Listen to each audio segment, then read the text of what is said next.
quelques années déjà. Musique, cinéma, théâtre, en attendant la comédie musicale. Un jour, peut-être, La vie selon Vanessa, mise en image, Claire Plantinet, avec Vincent Martin et Marie-Léa Gatti.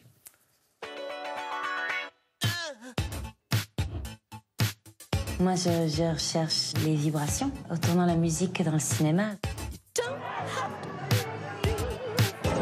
bon, ça fait plus gros. Alors? Il traîne un peu, c'est plus ce que c'était. Le cinéma, on va interpréter l'histoire, la vision de quelqu'un d'autre, ce que j'adore faire. J'adore être dirigée, j'adore rentrer dans l'univers de quelqu'un parce que ça ouvre le mien. Et puis, c'est comme voyager. Trouver le personnage, le rythme, la musique, ça c'est le travail. Et toute seule, c'est pas facile. Vous voudriez pas me faire répéter?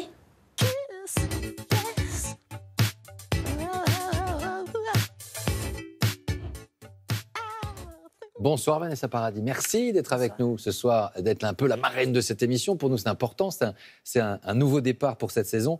Une double actualité, le cinéma, Cette musique ne joue pour personne, qui sort le 29 septembre, et puis cette pièce au Théâtre Édouard VII, Maman, avec écrit par Samuel Benchetrit et Éric Elmosino, Félix Toati sur scène avec vous. Vous connaissez un peu avec Richard? Il y a longtemps. Il y a longtemps. On s'est rencontrés il y a très longtemps, on s'est croisés. Mais vous partagez le même défi, tous les deux sur scène, au théâtre, et tous les deux pour la première fois. Un mot juste du souvenir de Jean-Paul Belmondo. On l'a évoqué il y a quelques minutes avec Richard. Vous avez tourné avec lui, vous avez tourné même avec les deux géants du cinéma français, Delon, Belmondo. 4 mois ensemble, on partage des choses pendant 4 mois, j'imagine. Oui, bien sûr, mais il y avait aussi énormément les retrouvailles des deux grands. De Belmondo et de Delon, et c'était très beau à voir. Mais bon, j'avais la chance de jouer leur quasi-fille à tous les deux, et qu'il y avait une rivalité comme ça dans le film, et puis il jouait un petit peu à ça sur le tournage. À côté aussi. Jean-Paul a pu faire aussi toutes les cascades possibles et inimaginables qu'il a fait lui-même sur le tournage. Et puis on a chanté, on a rigolé, on a dansé. C'est inoubliable, quelle chance, c'est une chance de dire qu'on a partagé un film avec Jean-Paul, Jean-Paul le flamboyant. Et puis Jean-Paul, il est immortel. On a tellement de générations, on a grandi avec lui. Toutes nos histoires. Ouais, je pense que c'est même une expression, Jean-Paul Belmondo, de faire son bébé. Ça veut tout dire, quoi. Et puis il est une telle inspiration pour beaucoup. C'était une chance sur deux, et Patrice Lecomte. C'est un bel axe de carrière aussi, de mêler le cinéma d'auteur, la comédie. Vous êtes quelqu'un qui fait des choix, et dans tous les genres. Avant de parler théâtre, un mot de cinéma. Cette musique ne joue pour personne, qui sort le 29 septembre. Il y a beaucoup de poésie dans ce film. Qu'est-ce qui vous a séduit? Qu'est-ce qui vous séduit aujourd'hui pour vous lancer dans un projet de cinéma?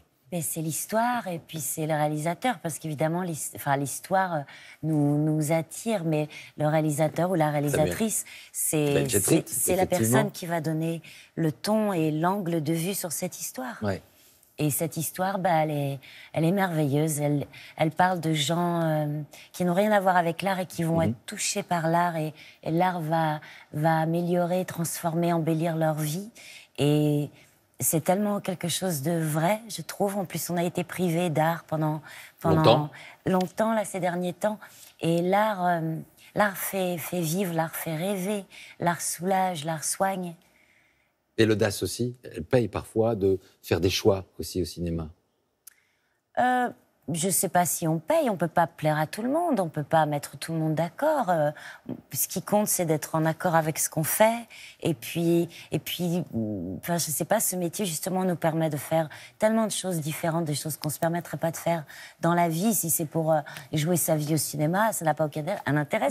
C'est pour ça qu'on fait du cinéma, c'est justement pour s'évader, pour être des super-héros. Et puis, il y a aussi être un super-héros, parce que se lancer sur scène au théâtre, alors c'était un fantasme, une envie, est-ce que quand ça approche autant que ce soir par rapport à demain, vous vous dites, est-ce que j'ai vraiment bien fait ce truc? Ou vous vous dites, allez, c'est bon, j'y vais.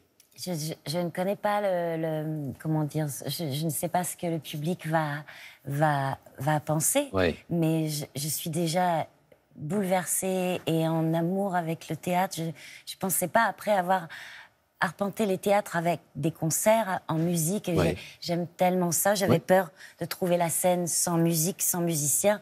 Mais en fait, il y a une autre vibration. Et c'est extraordinaire de jouer au théâtre, parce que quand on fait du cinéma, c'est parce qu'on aime jouer. Mais au cinéma, on joue très peu de temps par jour. Et au théâtre, on joue toute l'histoire d'un coup. Et donc, ça nous bouleverse, en fait. Ça nous fait presque l'effet que ça fait aux spectateurs quand ils vont voir un film. Nous, on le vit. C'est ça, Et Richard? Mais j'ai prononcé les mêmes mots. Au cinéma, on joue 30 secondes et on coupe. Là, on joue 1h30 sans s'arrêter. On nous laisse travailler. C'est formidable. Qu'est-ce qui vous a séduit dans cette pièce?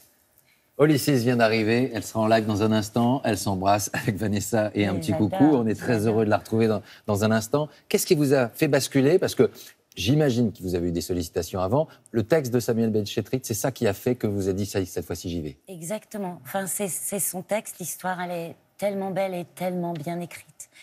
Et puis, c'est Samuel aussi qui m'a donné beaucoup de confiance en moi, Ouais. qui savait que j'aimerais le théâtre avant qu'on commence les répétitions. Et il avait raison. Je trouve ça me chavire, quoi. Ça me donne des ailes. Et puis, la pièce est magnifique. Et j'ai la chance de jouer avec Eric Elmostino, Ouais. Félix Moati et Gabor Azov. Et c'est déjà fabuleux. On a fait 2 mois de répétition. Bien sûr, j'ai pas envie que ça s'arrête tout de suite, mais c'est déjà extraordinaire. C'est au théâtre et Édouard VII. Juste un mot à tous les deux. On a tous des icônes, on a parlé de Jean-Paul Belmondo. Vous, qui vous a inspiré? Au gré des lectures, je voyais James Dean, Brando, Marilyn Monroe, Romy Schneider. Ils étaient dans votre chambre très jeunes. C'était des personnages qui avaient quelque chose en plus, une magie, quelque chose de... C'est des personnes, c'est des acteurs ou des chanteurs ou des danseurs qui m'ont fait rêver. Tous avec des failles, ces 4-là. Enfin, qui n'en a pas. Mais qui n'en a pas Ouais. exactement, et on les cache aussi bien qu'on peut. Ouais. Mais c'est des gens qui m'ont fait rêver, qui m'ont inspiré, qui m'ont donné envie de faire du spectacle. Et de la danse et aussi. qui continuent de me faire rêver. Et de la danse. Et de la danse, ça c'était le rêve. Tout a commencé lors d'un spectacle de danse. Je vais vous faire plaisir à tous les deux parce que vous avez autre chose en commun, c'est la comédie musicale. Juste derrière moi, on va voir apparaître un extrait. C'est un instant archive, c'est Gene Kelly. Regardez.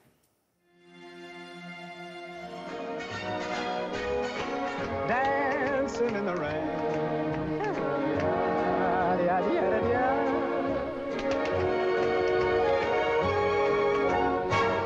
I'm happy again. 152, Gene Kelly, Stanley Donen.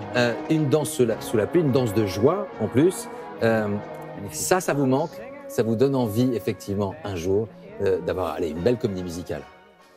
Et j'en rêve depuis que j'ai 5 ans. Ah oui, donc J'ai effectivement. pas été très productif pour mettre ça en route. J'ai fait d'autres choses. Vous avez fait 2-3 autres trucs depuis. 2-3 autres trucs, mais c'est mon rêve. Et vous, Ouais, moi, Richard. Oui, j'aimerais beaucoup faire ça. vous vouliez faire West Side Story, c'était votre kiff absolu. Mais surtout, c'est que j'ai toujours été fan de Gene Kelly. Vous, Ouais. vous le saviez? Non, un peu, Ouais, beaucoup. Toujours. Un peu quand même. Un peu quand même. Qu'est-ce qu'il y a dans la danse? Si on posait la question peut-être à celle qui va une nouvelle fois nous épater ce soir, mais avant cela, la playlist, on aurait pu parler de Prince, on aurait pu parler de différentes personnes. D'après moi, dans votre playlist, l'invité surprise, il est dedans, je suis sûr. On va se retourner, on va regarder qui est là. Moi, ouais, vous vous dites c'est qui va être là? Bon, on lui demande, bonsoir, l'invité surprise, vous êtes qui? Ça va bien? C'est Mathieu Chédid qui est avec nous. Il est dans sa loge, il va être en concert dans quelques minutes. Mais où es-tu? À la Oui, Villette. Je suis à la Villette, au Jazz à la Villette, et je fais un concert avec Angélique Kidjo là tout à l'heure. Elle monte sur scène au moment où on se parle. C'est génial. Et voilà, je voulais te faire un petit morceau, ma Vanessa, pour te réchauffer le cœur. Il y a un petit truc. Actrice musicienne, chanteuse à la ville, comme à la scène, la scène, la scène. Pour la première fois, le rideau se lèvera sur la comédienne, comédienne, comédienne. Sur les planches d'Édouard VII, l'émotion dans ta voix nous entraîne, nous entraîne, nous entraîne. Ton petit cœur qui bat nous dit encore une fois sur la scène, la scène, la scène. Je ne sais pas pourquoi on s'aime comme ça. Laissez-moi, on s'aime comme ça. Laissez-moi. Wow. Merci Mathieu. Ah, je t'aime fort. Petite pensée pour vous et pour toi, ma Vanessa. Excellent Et une petite pensée pour conseil. Cécile que je vois aussi au loin, là, ça fait trop Eh plaisir. Bah oui, on va aller la retrouver, Cécile. Cécile, c'est Cécile Cassel, c'est Olysses. Elle est avec nous ce soir. On a envie d'avoir ses ondes avec nous ce soir, son énergie, avec ses danseurs. Elle nous manquait, cette scène. Elle vous manquait, j'imagine. Et puis cette danse et cette énergie, nos corps, ils étaient, vous le dites, un peu oubliés depuis quelque temps. Ah oui, on a été vraiment entravés, complètement entravés, et c'est bien qu'on se réapproprie tous nos